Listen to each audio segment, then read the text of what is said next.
Teman-teman, di tangan saya ada kitab Zubat Khulasatul Tasawuf, tapi judul aslinya adalah Halul Rumuz wa Mafatihul Kunuz.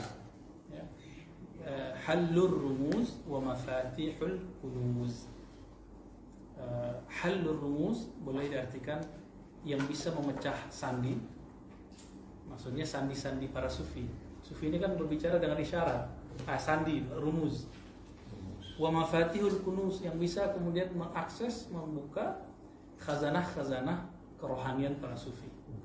Jadi kalau kita meragukan sufi, beliau ini kan asalnya bukan sufi, beliau ini usuli, faqih, muhaddis, mufassir. Tapi ngerti kitab tasawuf secara akli. Makanya kita katakan kenapa dia ladina liman la qalba lahu, karena beliau sudah berangkat dari akal ke pertama kan orang beragama hifzan, taklidan, taklid semua itu. Nanti naik jadi aklan, naik jadi qalban. Kalau puncaknya nanti ruhan.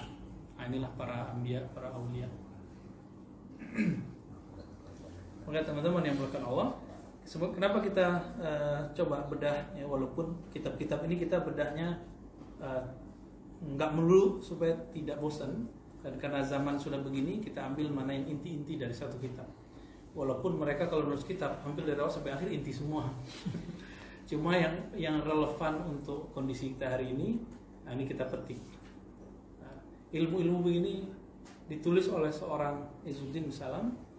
Kenapa kita pilih? Karena beliau bergelar Sultanul Ulama. Dia ulama tapi lebih disegani daripada sultan. Waktu dia kan orang Maghrib, tapi tinggal di Damaskus, besar di Damaskus. Nah, di Damaskus itu raja-raja takut sama dia,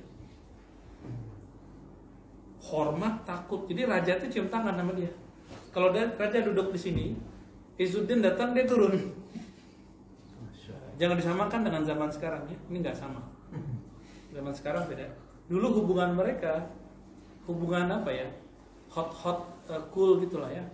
Dibilang mereka bersaing, enggak, cool kok. Raja-raja itu muridnya dia. Tapi di belakang raja-raja itu panik. Ini Izzuddin kalau tiba-tiba berubah pikiran gimana ya? Berontak nih gitu. Pada takut semua.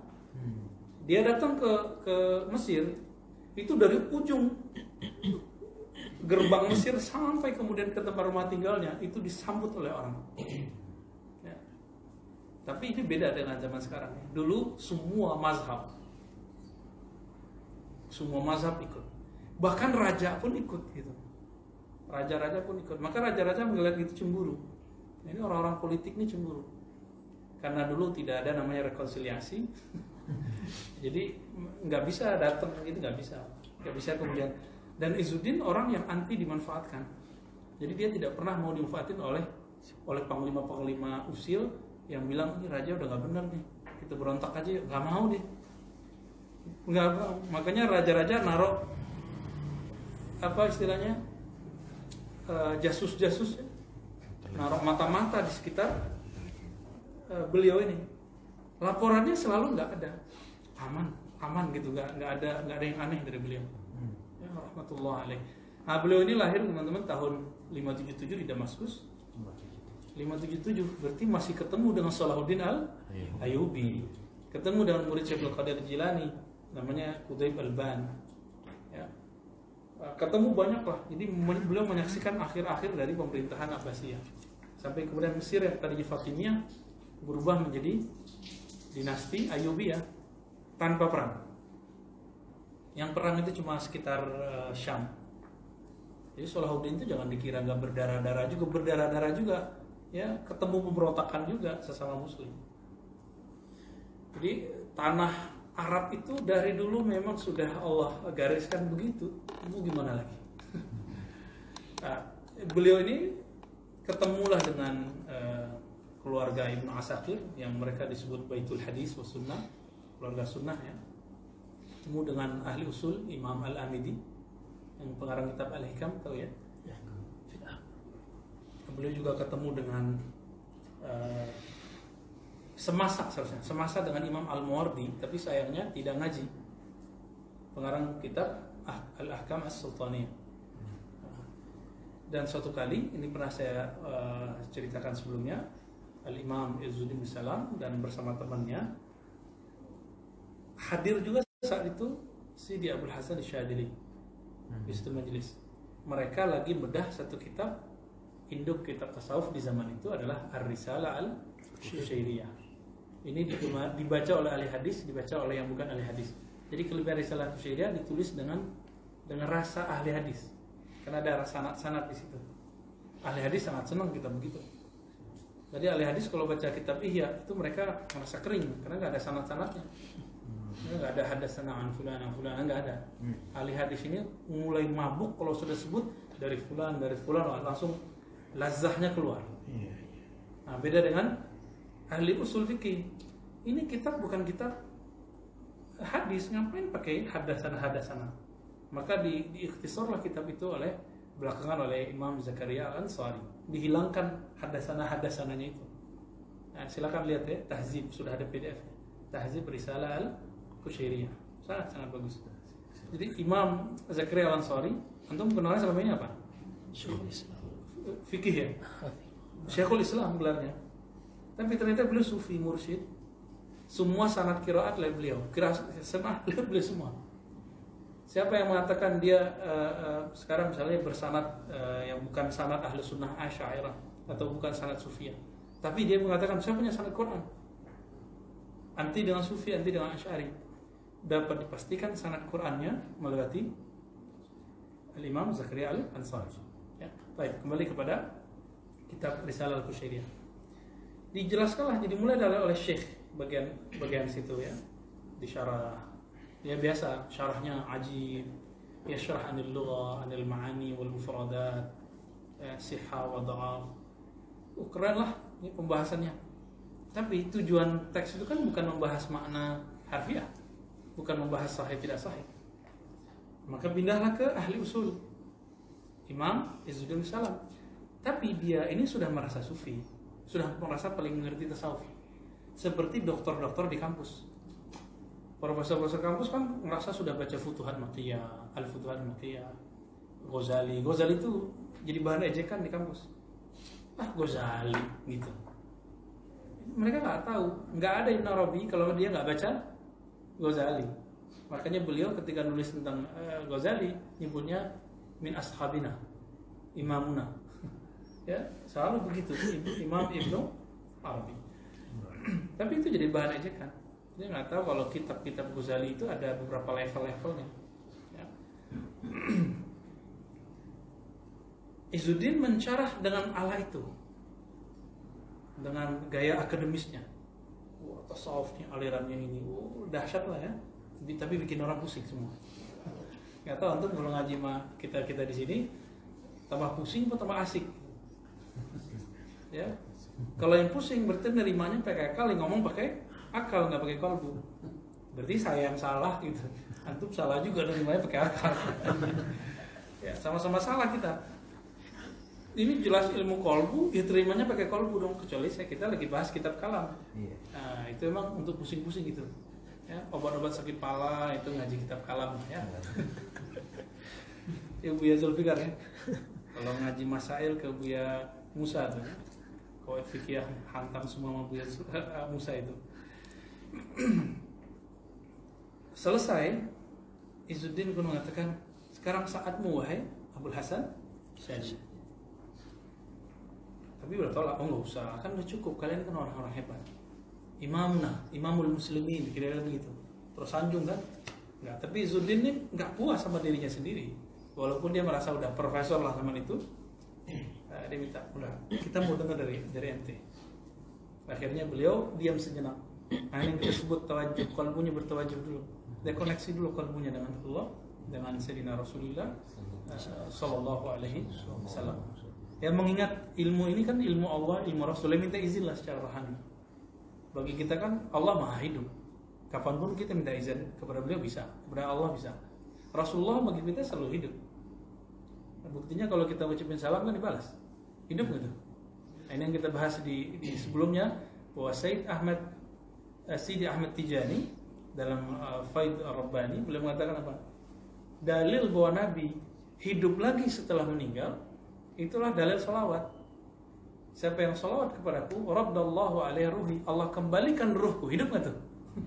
Hidup tapi dimensinya beda. Gitu. Hidup lagi. Nah bagi antum yang artinya hidup bisa merasakan. Nggak bisa rasa saat jaga begini, dikasih rasa saat lagi tertidur. Gitu. Atau dikasih rasa antara tertidur dan jaga. Bagi zikir tapi ngantuk-ngantuk gitu. Atau seru itu. Maka an-naum asna zikr itu anugerah dari Allah. Antum kalau dapat tidur lagi zikir, jangan kemudian berpikir ini saya dapat apa? Itu bagus. Jarang-jarang orang bisa tidur dalam keadaan zikir. Berarti orang ini sudah menemukan sakinah dalam tidurnya, maka dalam zikirnya. Jadi kalau dulu pertama kali saya talqin zikir secara jama'i, itu kita buat training di satu wilayah di Jakarta Selatan, ya, kita pinjam ke satu lembaga, nginep di sana 3 hari jamaah kita, ada 40 orang. Ada beberapa udah umur 60-an hampir 70-an. Waktu kita talqin la ilaha illallah, langsung ngorok. Langsung ngorok gitu.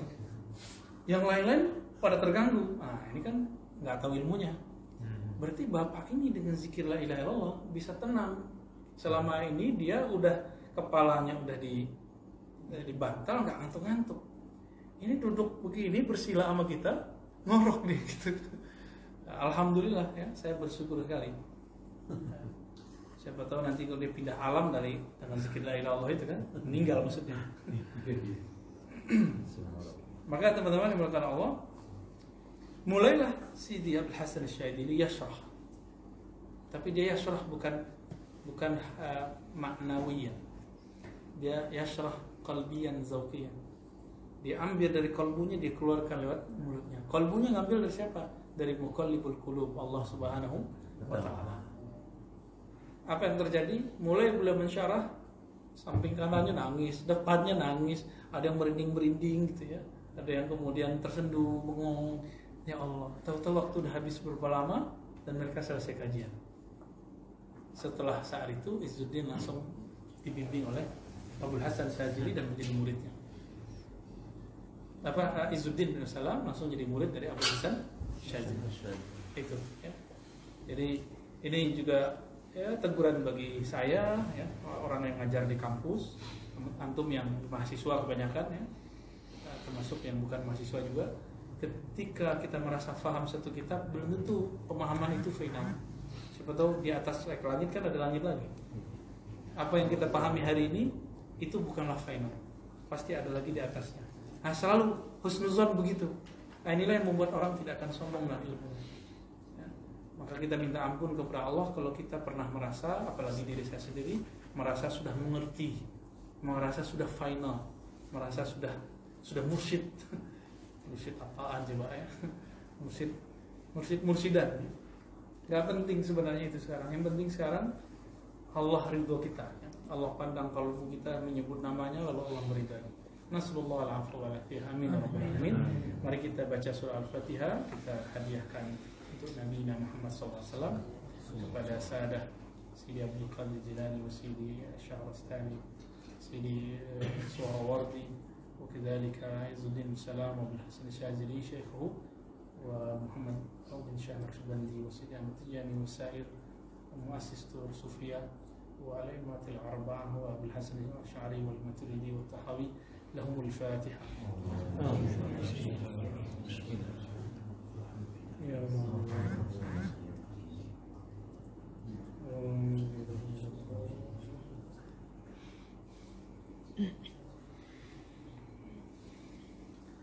Bismillahirrahmanirrahim.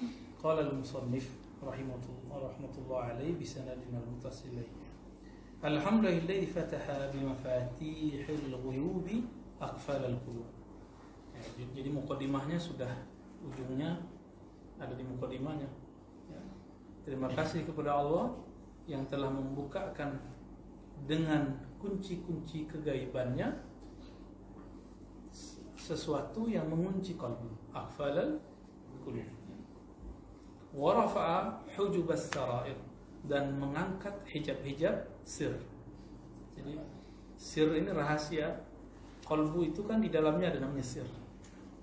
Ya, ada yang menyebut ulama kita ada qalbu, lalu ada sir, lalu ada lub, ada macam-macam lah. Dan itu kita cek secara riwayatan dhaif, tapi secara mustalahat itu sahih.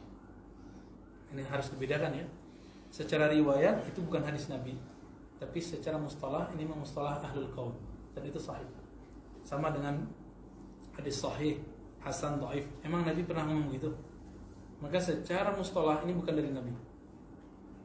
Bukan dari Nabi, tapi secara riwayat bukan dari Nabi, secara mustalah ini memang sah miliknya ahli hadis. Sahih, hasan, dhaif. Sama. Kenapa ahli hadis boleh buat istilah, kita nggak boleh buat istilah? Begitu kata ulama ahli qulub. Wajala absar al-basair fa zahara ma kana mahjub. Ini salah cetak nih ya, makana mahjuban. Dan Allah mencerahkan pandangan orang yang punya basirah, maka nyatalah apa yang tadinya terhijab. Wajala araisal wujud fi mir'ati syuhud. Artinya sama juga ya, Allah kemudian mencerahkan, menjelaskan araisal wujud fi mir'ati syuhud. Singgasana makhluk alam yang ada ini dalam cerminan musyahadah. Dalam cerminan musyahadah. Maka mar'ah mirip-mirip ya. Makanya katanya cocokologi ini. Mar'ah ini suka mir'ah. Jadi kalau inti cowok-cowok ini suka mir'ah, suka ngaca, waduh parahnya. Ini rambutnya berapa kali disisir tiap hari? Tiap hari disisir. Itu makruh ya. Nabi itu jarang sekali tarajul. Makanya rambut saya hampir nggak pernah emang nggak pernah di ini kecuali di tukang cukur. Jadi cuma disisir ke tukang cukur. Kalau nggak ke tukang cukur saya nggak sisir. Pakai wudhu udah beres. Emang nggak ada, coba tanya di rumah. Nggak ada, saya pakai cukur-cukur. Itu ngerasa kayak tua lah ya, tua. Dulu kan orang tua kan taruh di masih begitu nggak tuh? Parah itu ya. Antum mau dirapi-rapiin rambutnya nggak akan nambah gagah ya. Gagah itu fil qalb. Sok gagah ya. Kita yang sok gagah ini. Nauzubillah min dzalik. Santai, pada kencang semua tadi ya. Pada tegang. Faman fahim al-maqsuda balaghal matlub. Nah, ini masuk kepada mahfuzat dulu ya. Siapa yang faham maksud balaghal maksud. Yang sudah bermakrifat gitu maksudnya. Sudah punya ilmu tentang tujuannya apa. Ini yang disebut visioner. Orang kalau sudah visioner, udah jelas itu tujuan siapa. Balaghal matlub. Pasti dia akan sampai kepada apa yang dituju. Apapun caranya. Gitu. Pengen jadi kekasih Allah kan? Kalau bahasa kitabnya wali, bahasa Quran. Cuma kita nggak usah serem-serem menyebut wali. Ya, sekarang mau disebut wali itu agak nggak enak. Kita pengen, aku ingin jadi kekasih Allah, udah gitu aja ya. Mau disebut wali, gak disebut wali nggak ada urusan ya. Nah, itu biar Allah saja yang ngasih gelar itu. Insya Allah kalau sudah niat aku ingin jadi kekasih Allah, kalau kekasih pasti kenal kepada yang dikasih. Nah, ini yang kita sebut ma'rifat. Lagi-lagi kita ulang ma'rifat. Knowledge ya, pengetahuan tentang Allah. Waffaqa man syaa min ibadihi fajahada fillahi haqqa jihadi. Allah Ta'ala memberi hidayah, taufik ini bedanya dengan hidayah itu di isti'malnya. Waffaqa itu sudah masuk ke amaliyah gerak, jadi udah ada harokahnya. Kalau hidayah itu masuk ke qalbu. Makanya di beberapa masyayikh itu membedakan bagaimana penutup kalau wabillahi taufik wal hidayah. Taufik itu memang kita nggak mau ke arah sana, tapi kalau sudah dapat taufik Allah yang nyodorin kita ke situ, itu taufik namanya. Sehingga langkahnya sesuai dengan hidayah yang diturunkan. Itu namanya taufik. Nah, siapa yang Allah berikan taufik, maka orang ini jahada fillahi haqqa jihadi. Dia akan terinspirasi, termotivasi untuk mujahadah mengenal Allah. Jahada fillah, mujahadah mengenal Allah, haqqa jihadi, dengan perjuangan yang luar biasa. Yang disebut jihad dalam bahasa Arab itu bazul juhud, bazul ta', bazul amal. Jadi memaksimalkan usaha mencapai itu. Nah ini masih ingat kan, dulu saya pernah cerita ada mahasiswa di kampus UIN ingin belajar ke Kiai Ali Mustafa Yaqub. Udah tinggal di Kedarsun, pernah datang sekali, habis itu nggak datang lagi, meninggal. 3 tahun setelah itu nangisnya ke kita. Saya nyesel, kenapa nggak ngaji ke Kiai Ali Mustafa loh? Udah meninggal baru nangis. Udah meninggal baru nangis. Jadi nggak ada juhudnya, nggak ada usahanya. Nah, Bazmajur itu antum datang ke sini, kena macet, kena hujan. Nah ini insya Allah sudah dapat lah. Itu secara ilmu ma'rifatnya. Sekarang riyadhahnya, ngantuk-ngantuk bisa nggak ngelawannya? Ya itu namanya riyadhahnya. Aglik ya dayat.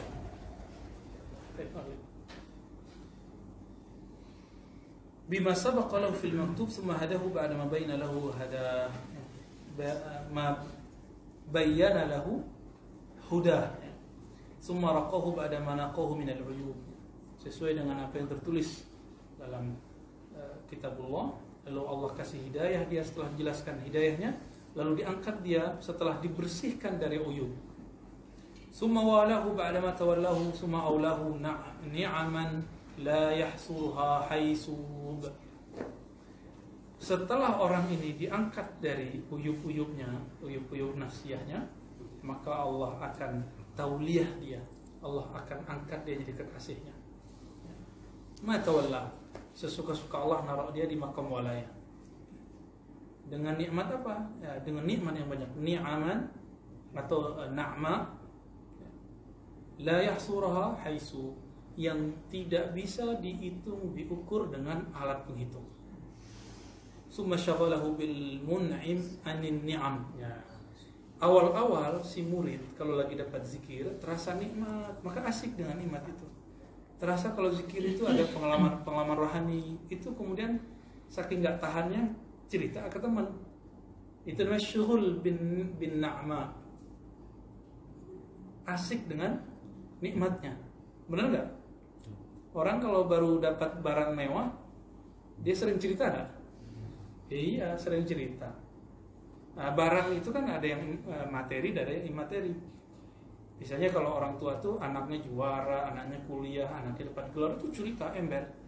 Itu secara nafsiyah manusia itu normal. Tapi secara rohani itu nggak normal. Berarti dia masih sibuk bin ni'mah, dengan nikmat. Dia belum sibuk dengan bil mun'im.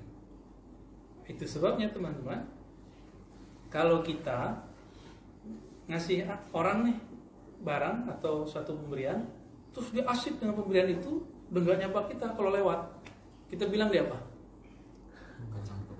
Ya, kacang lupa. Nah itulah yang banyak hari ini. Nah kebanyakan orang-orang di thariqat baru asik dengan bin na'ma atau bin ni'mah itu sudah diijazahin sama gurunya jadi mursyid, jadi muqaddam, jadi wakil talqin. Akhirnya si murid ya levelnya sampai di situ aja, nggak bisa lebih. Itu yang ditegur sebenarnya di sini. Yang ditegur di sini. Jangan buru-buru. Ini malah beberapa zawiyah tarekat ngangkat murid yang nggak pernah datang ke majelisnya, cuma karena mahabbah kedekatannya nggak bisa mengangkat murid itu bil hawa atau bisyahwa.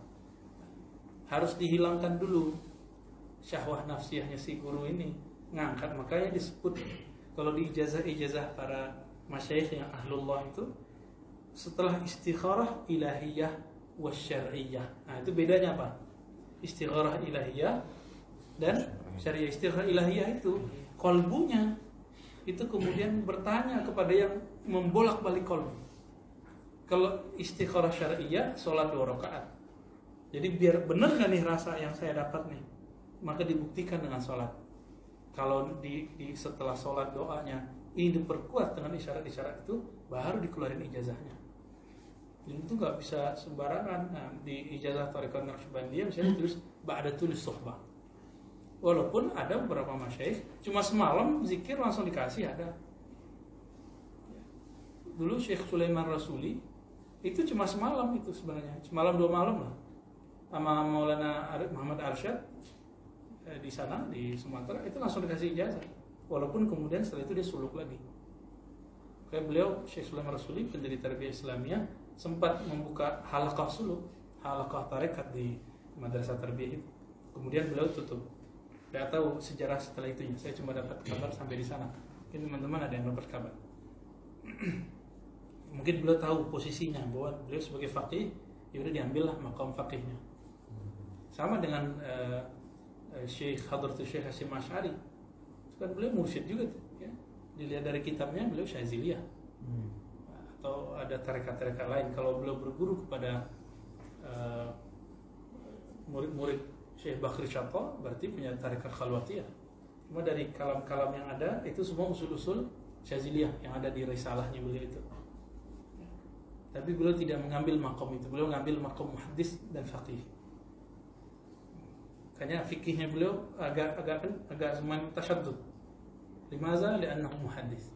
Karena beliau seorang ahli hadisnya.